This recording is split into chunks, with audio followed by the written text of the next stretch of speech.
दोस्तों मैंने रिसेंटली कहीं पढ़ा था कि आज तक 5300 से भी ज्यादा बुक्स लिखी जा चुकी हैं पर्सनल फाइनेंस और मनी के ऊपर। इनफैक्ट 500 प्लस बुक्स हर साल पब्लिश होती है सिर्फ इंडिया में on personal finance and money. तो अब आपको कैसे पता चलेगा कि किन बुक्स को एक्चुअली में पढ़ना है जो आपके लिए हेल्पफुल हो सकती हैं? वेल, इस पे डीप रिसर्च करने के बाद मैंने ये पाया कि ऐसी 5 बुक्स हैं जिनके बारे में सबसे ज्यादा बात होती आई है और इन बुक्स ने लोगों को करोड़पति तक बनने में हेल्प किया है। और इन बुक्स को पढ़ने के बाद मैंने ये पाया कि ये सारी ही बुक्स कुछ 7 कोर प्रिंसिपल्स के बारे में बात कर रही हैं जिन्हें मैंने खुद ट्राई और अप्लाई किया है। बस उन सब में ऑथर का एक्सप्लेनेशन स्टाइल थोड़ा अलग था और आज मैं उन्हीं कोर प्रिंसिपल्स को सिंपल तरीके से ब्रेक डाउन करके आपको ही बताऊंगा जिससे आप डायरेक्टली उनको इंप्लीमेंट करके अपनी लाइफ को ट्रांसफॉर्म करने की तरफ ले जा सकें। मैं हूं आयुष और आज का वीडियो मेरे लिए एक पर्सनल जर्नी है क्योंकि 2021 में मैंने अपने लिए कुछ न्यू ईयर रेजोल्यूशंस लिए थे। उन न्यू ईयर रेजोल्यूशन में से एक रेजोल्यूशन था कि मुझे साल के एंड तक 6 बुक्स खत्म करनी है। अनफॉर्चुनेटली मैं वो रेजोल्यूशन तो कंप्लीट नहीं कर पाया,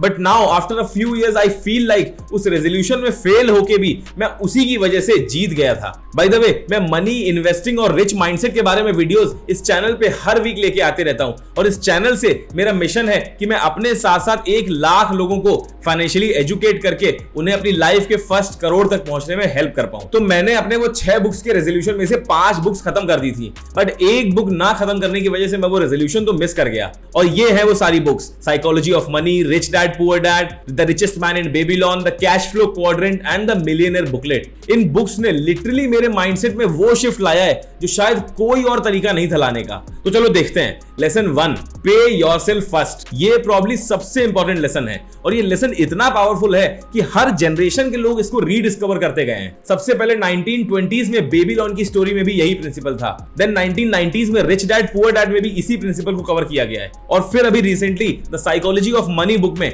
इसी चीज को मॉडर्न तरीके से एक्सप्लेन करके इसका साइंटिफिक प्रूफ भी दे दिया गया है। मैंने भी ये रूल इंप्लीमेंट करना स्टार्ट किया था इन बुक्स को पढ़ने के बाद और अब जैसे ही मेरी सैलरी या कोई भी अदर इनकम मेरे अकाउंट में आती है उसका 25% अमाउंट ऑटोमेटिकली ट्रांसफर हो जाता है दूसरे अकाउंट में और फिर बचे हुए 75% पैसों से ही मैं अपने सारे एक्सपेंसेस को मैनेज करता हूं। इनिशियली तो ये मेरे लिए भी थोड़ा सा डिफिकल्ट और चैलेंजिंग था, कई बार तो नहीं भी हो पाता था, बट अब इतने टाइम से कंटिन्यू करने के बाद ये हैबिट बन गया है और ये इजीली पॉसिबल हो पाता है। अब आप इसको कैसे इंप्लीमेंट कर सकते हैं वो देख लेते हैं। सबसे पहले तो अपने बैंक में एक ऑटोमेटिक ट्रांसफर सेटअप करो सैलरी डेट के नेक्स्ट डे का। स्टार्टिंग में 10-15% से भी स्टार्ट कर सकते हो अगर आपको इमीडिएटली 20% थोड़ा टफ लगता है तो। फिर धीरे धीरे ग्रेजुअली इस हैबिट को बिल्ड करते साथ इस अमाउंट को भी इंक्रीज करते जाना। फिर जो भी परसेंटेज आप डिसाइड करते हो उस परसेंटेज को ऐसे कंसीडर करो कि वो अमाउंट एक्चुअली में एग्जिस्ट ही नहीं करता आपके पर्सनल एक्सपेंसेस के लिए। Lesson number 2, assets versus liabilities. हर बुक इसे डिफरेंट तरीके से एक्सप्लेन करती है लेकिन कोर मैसेज सबका सेम है। अमीर लोग एसेट्स बाय करते हैं जो उनके लिए पैसे बनाते हैं और वहीं गरीब लोग लायबिलिटीज कलेक्ट करते हैं जो उनसे पैसे लेते हैं। और इसका सबसे बड़ा आई ओपनिंग रियलाइजेशन मेरा कार के बारे में था। मैं नई कार को एक एसेट समझता था क्योंकि वो एक वैल्यू प्रोवाइड करती है, लेकिन फिर थोड़ा प्रैक्टिकली समझा और कैलकुलेट किया तो समझ में आया कि 15 से 20 हजार रुपए की हर महीने की ईएमआई, 4000 का फ्यूल, 2000 का मेंटेनेंस, 1500 का इंश्योरेंस, ये सब मिला के हर महीने 22 से 25 हजार रुपए का खर्चा सिर्फ कार का है और डेप्रिसिएशन अलग। अब इससे बचने के लिए और उसको अपनी लाइफ में इंप्लीमेंट करने के लिए सबसे पहले तो एक लिस्ट बनाओ अपने सारे मटेरियल पोजेशंस की। आप उससे कुछ इनकम जनरेट कर रहे हो तो वो एक एसेट है और सिर्फ एक्सपेंसेस करते जा रहे हो तो वो एक लायबिलिटी है। फोन, लैपटॉप, महंगे गैजेट्स, ज्वेलरी, ये ज्यादातर लोगों के लिए लायबिलिटीज हैं और वहीं mutual fund, gold bars, FDs, rental properties, ये सारे आपके लिए एसेट्स हैं। बस सिंपल सा रूल याद रखो कि अगर कोई भी चीज आपके लिए पैसा बना रही है तो वो आपका एसेट है और अगर वो आपसे पैसा ले रही है तो वो लायबिलिटी है। और जब तक आपको ये डिफरेंस क्लियर नहीं होगा तब तक आपकी फाइनेंशियल फ्रीडम सिर्फ सपनों में ही रहेगी। ये तो हो गए 2 लेसन्स, बट नंबर 7 वाला लेसन वो तो ऐसा है कि मैं गारंटी कर सकता हूं कि आप वो अपनी लाइफ में अप्लाई कर ही नहीं पाओगे क्योंकि रियलिटी तो ये है कि आप कितने भी वीडियोस देख डालो बट 97% से ज्यादा लोग एक्चुअली में कभी मिडिल क्लास ट्रैप से बाहर निकल ही नहीं पाएंगे। और ये वीडियो मैं बचे हुए 3% लोगों के लिए बना रहा हूं जो अपनी ग्रोथ के लिए काम कर रहे हैं। तो अब नेक्स्ट लेसन है कंपाउंड इंटरेस्ट। वर्ड का 8th वंडर पता है किसे कहते हैं? कंपाउंड इंटरेस्ट को। ये कॉन्सेप्ट हर मनी बुक में कवर किया गया है but recently psychology of money में जो इसके प्रैक्टिकल एग्जांपल्स दिए वो माइंड ब्लोइंग थे। और इस बात की गहराई को आप ऐसे समझ सकते हो कि मान लो 25 साल का कोई बंदा सिर्फ 5000 रुपए की एसआईपी से स्टार्ट करता है म्यूचुअल फंड इन्वेस्टमेंट और वो उस अमाउंट को कभी भी बढ़ाता या चेंज करता नहीं है तो 12% रिटर्न से 60 की एज तक आते आते 35 साल में वो 5.5 करोड़ रुपए इकट्ठा कर चुका होगा। लेकिन वही सेम इंसान अगर 25 की बजाय 30 की एज में स्टार्ट करता है और 5 की बजाय 10,000 रुपए मंथली अमाउंट से स्टार्ट करता है तो भी 60 तक आते आते वो टोटल अमाउंट सिर्फ 3 करोड़ 8 लाख रुपए ही इकट्ठा होगा। मतलब बैठे बैठे 5 साल लेट स्टार्ट करने की वजह से 2.5 करोड़ रुपए का नोशनल लॉस। और सिर्फ इतना ही नहीं, अगर आप 30 की एज में 15,000 रुपए से भी स्टार्ट करते हो, मतलब 5,000 का 3 गुना अमाउंट से भी अगर आप स्टार्ट करते हो तो 60 की एज तक आते आते आपका टोटल अमाउंट होगा 4 करोड़ 60 लाख रुपए। मतलब 3 गुना ज्यादा पैसा इन्वेस्ट करने के बाद भी अभी भी आप लॉस में ही हो। रीजन सिर्फ आपने 5 साल डिले कर दिया, जिससे ये क्लियरली डिफाइन होता है कि मार्केट में अमाउंट से ज्यादा आप कितने ज्यादा टाइम के लिए इन्वेस्ट कर रहे हैं वो मैटर करता है। तो अपनी लाइफ में कंपाउंडिंग का मैजिक देखने के लिए आज से ही एसआईपी इन्वेस्टमेंट स्टार्ट करो। आज छोटा अमाउंट है तो भी चलेगा, बट हर सैलरी इंक्रीमेंट के साथ अपने एसआईपी अमाउंट को भी बढ़ाते जाना, क्योंकि कंपाउंडिंग के केस में टाइम डिले करना ही सबसे बड़ी मिस्टेक है। Lesson number 4, control your expenses before your income. It's not actually how much you make, it's how much you keep. मैंने पिछले 2 साल से स्ट्रैटेजिक एक्सपेंस ट्रैकिंग स्टार्ट करी है, जिसके बाद से मैंने ब्रांडेड कपड़ों पे फोकस करना छोड़कर लोकल मार्केट से ही शॉपिंग करना स्टार्ट किया। हर वीकेंड बाहर जाने की बजाय महीने में 1-2 बार ही जाने का ट्राई किया, और फ्लैशी गैजेट्स कलेक्ट करने की बजाय यूजफुल चीजों में स्पेंड किया। और कुछ तो ऐसे एक्सपेंसेस थे जो बस होते जा रहे थे, जिनकी एक्चुअली में जरूरत भी नहीं थी, जैसे कि हर चीज का सब्सक्रिप्शन ले लेना या इंपल्स परचेजेस, इन सबको भी अवॉइड किया। एंड बिलीव मी, मैंने अपने मंथली एक्सपेंसेस को लगभग 10,000 रुपए से कट डाउन किया, वो भी बिना अपनी लाइफस्टाइल को कॉम्प्रोमाइज किए। और फिर ये अमाउंट भी अपने इन्वेस्टमेंट्स में ऐड करना स्टार्ट किया। मतलब अपनी इनकम को इंक्रीज करना स्टेप 2 है।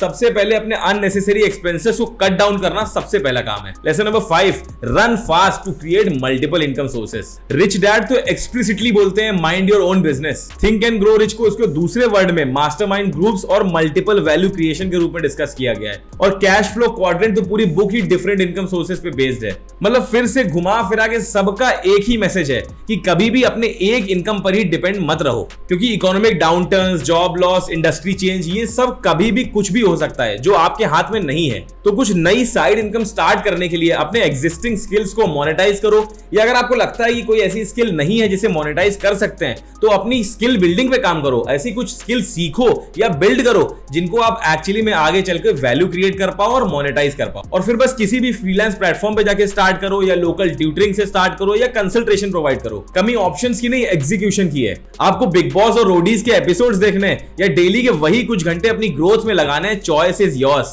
Lesson number 6, invest in yourself first. आज हर वो इंसान जिसे आप सक्सेसफुल की लिस्ट में डालते हो और जिसे सक्सेसफुल कंसीडर करते हो, उनका एक कॉमन हैबिट है, वो ये है कि वो कंटिन्यूअसली सीखते रहते हैं। वॉरेन बफेट आज 97 की एज में भी डेली 6 से 8 घंटे पढ़ते हैं। बिल गेट्स अभी भी 50 से ज्यादा बुक्स हर साल पढ़ते हैं। और ऐसे ही सारे बड़े मिलियनेयर्स और बिलियनेयर्स में एक कॉमन हैबिट है, और ये कोई कोइंसिडेंस नहीं है, ये प्रॉपर प्लान्ड स्ट्रैटेजी है। सक्सेसफुल लोग अपनी इनकम का कुछ % अपनी नॉलेज और स्किल एक्विजिशन पे इन्वेस्ट करते हैं। वो अच्छे से ये समझते हैं कि स्किल्स आउटडेटेड हो जाती हैं, जो आज रेलेवेंट है वो कल नहीं रहेगा। मार्केट ट्रेंड्स लगातार चेंज होते रहते हैं, इसलिए वो भी अपनी स्किल को कंटिन्यूअसली अपग्रेड करते जाते हैं। जैसे जेफ बेजोस ने इनिशियली कंप्यूटर साइंस पढ़ी थी, बट फिर साथ साथ उन्होंने बिजनेस, लॉजिस्टिक और कंज्यूमर साइकोलॉजी भी पढ़ी, जिसकी वजह से आज अमेज़न सक्सेसफुल हुआ। इलॉन मस्क इंजीनियरिंग बैकग्राउंड से आके भी स्पेस टेक्नोलॉजी और ऑटोमोटिव इंडस्ट्री में सक्सेसफुल बन गए, क्योंकि वो कंटिन्यूअसली अपनी लर्निंग पे इन्वेस्ट करते गए। और ऐसे ही आपको अपने मंथली इनकम और अपने बजट में एक एजुकेशन फंड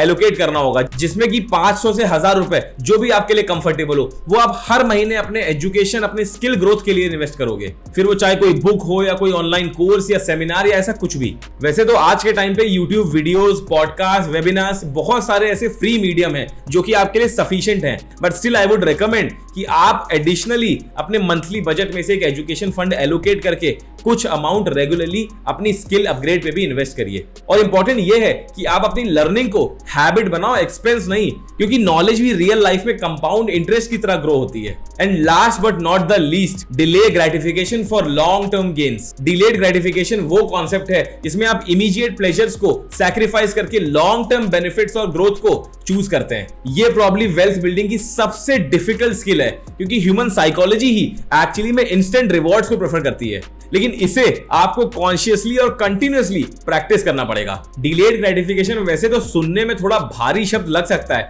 बट ये एक्चुअली में उतना ही सिंपल है जैसे कि डेली जिम जाना या अपनी डाइट को कंट्रोल करना, क्योंकि इन दोनों चीजों का रिवॉर्ड भी तुरंत नहीं मिलता, बट लॉन्ग टर्म में आपको इसका इफेक्ट दिखता जरूर है। जैसे कि आपको जब भी किसी बढ़िया से शूज का एड दिखाई दिया तो आपने तुरंत उसको कार्ट में डाल के परचेज कर लिया, या कोई नया फोन रिसेंटली लॉन्च हुआ तो उसकी मार्केटिंग में फंस के आपने अपना फोन भी बिना किसी रीजन के अपग्रेड करने का सोचने लग गए। ये सभी इंस्टेंट ग्रेटिफिकेशन के एग्जांपल्स हैं, और इसी का जस्ट ऑपोजिट, मतलब इन ग्रेटिफिकेशंस को टालना या पोस्टपोन करना, इसी को डिलेड ग्रेटिफिकेशन बोलते हैं। और ये सिर्फ फाइनेंशियल डिसीजंस तक लिमिटेड नहीं है। किसी नेटफ्लिक्स की सीरीज की जगह कोई स्किल अपग्रेड कोर्स चूज करना हो, हर वीकेंड बाहर जाके खाना खाने के बजाय घर का खाना प्रेफर करना हो, या किसी फ्लैशी इंस्टाग्राम वाली लाइफस्टाइल को देख के उसके पीछे भागने के बजाय अपनी प्रायोरिटीज को खुद सेट करना हो, अगर आप इनमें से कोई भी चीज अपनी लाइफ में इंप्लीमेंट कर रहे हो तो भाई आप ऑलरेडी डिलेड ग्रेटिफिकेशन को प्रैक्टिस कर रहे हो। इसमें आपका आज का पेशेंस ही आपकी कल की प्रोग्रेस बन जाता है। तो अगर आज आप डिसिप्लिन तरीके से स्टेप्स ले रहे हो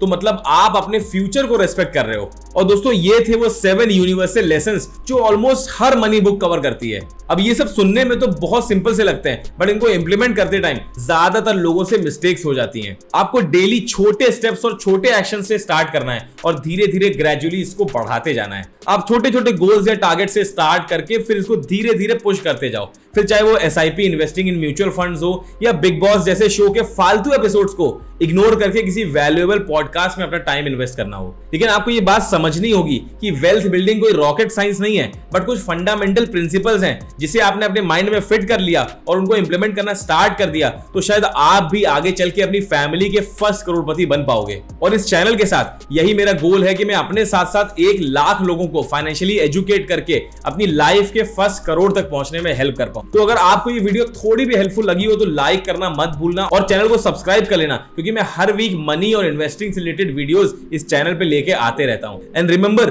action without knowledge is dangerous, but knowledge without action is useless. Until next time, stay financially wise.